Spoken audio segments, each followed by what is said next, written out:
Hi, everyone. Good to connect with you all again. Long time no talk.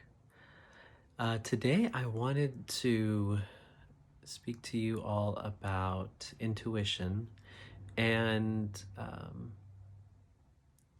intuition from a more of a collective sense or a group sense, more than one person. Okay. All right. So, intuition is extremely important in my view, right? Like true knowledge, for our lives and for our to be able to live from our highest and deepest place. We need to live from our intuition as much as possible, and that's very heart centered. Okay, so it's very connected to the heart, and then once we connect to that, then the mind can help serve that purpose. Okay, but when we're not connected to that, then the mind does all sorts of crazy things that often gets us in trouble, drains our energy, and doesn't serve us or others. Okay, and so that is something that I feel more and more people are becoming privy to. More and more people are becoming aware of that. We have to have that heart-centered connection, that intuitive sense, right, in order to live from a deeper place and have that deeper sense of connection, both with ourselves and with others around us and with the planet as a whole. And that is huge. Okay. Now, I want to take that a step further and look at that also both in a relationship sense, right, like with a significant other, um, and then also in a religious sense. All right.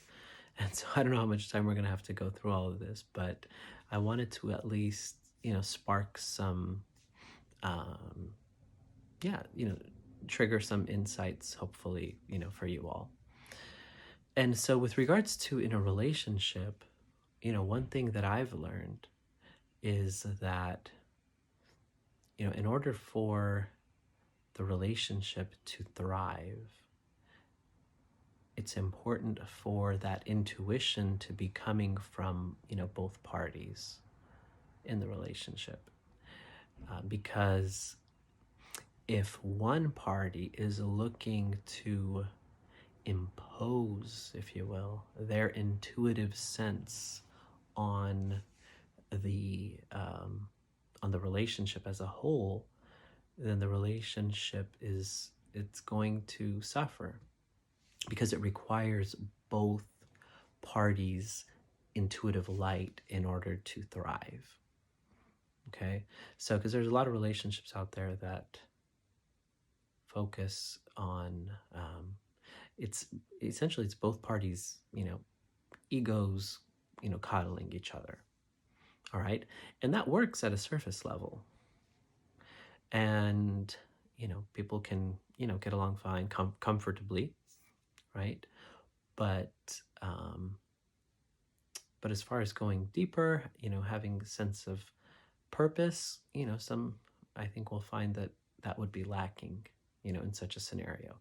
And then you have a scenario where, one party's in touch with their intuitive sense, more strongly than the other party, and they're looking to impose that view on the relationship.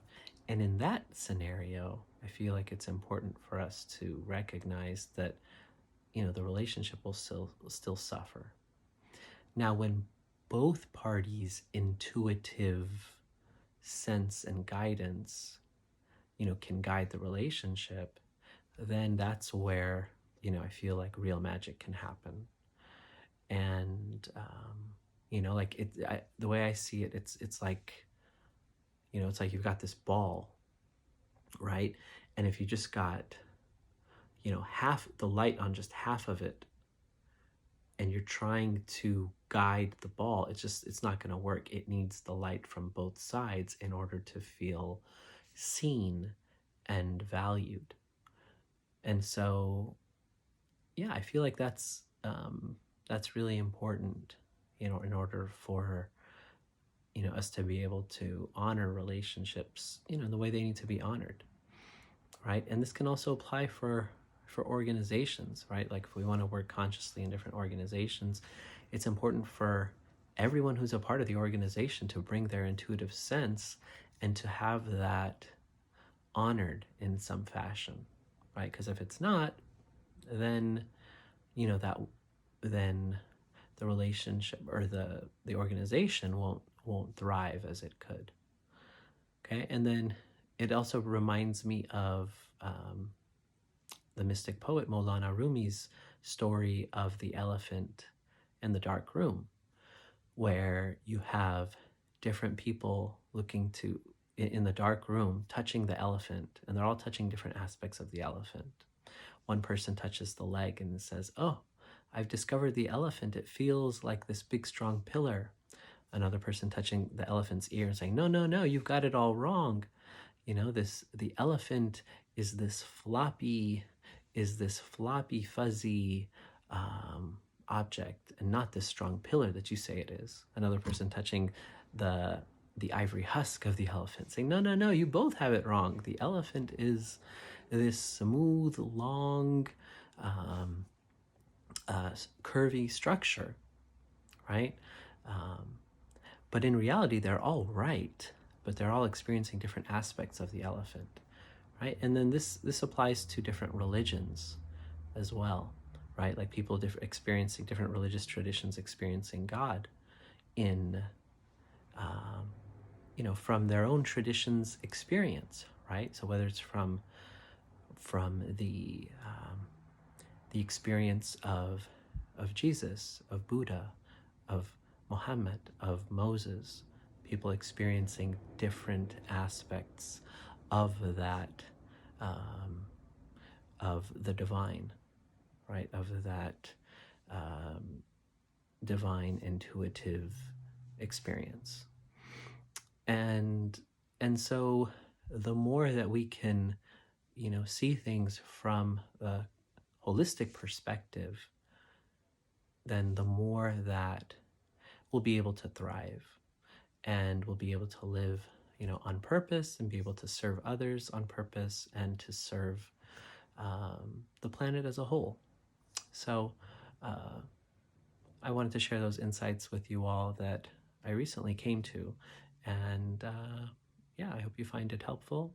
Lots of love to you all, and we'll talk to you soon.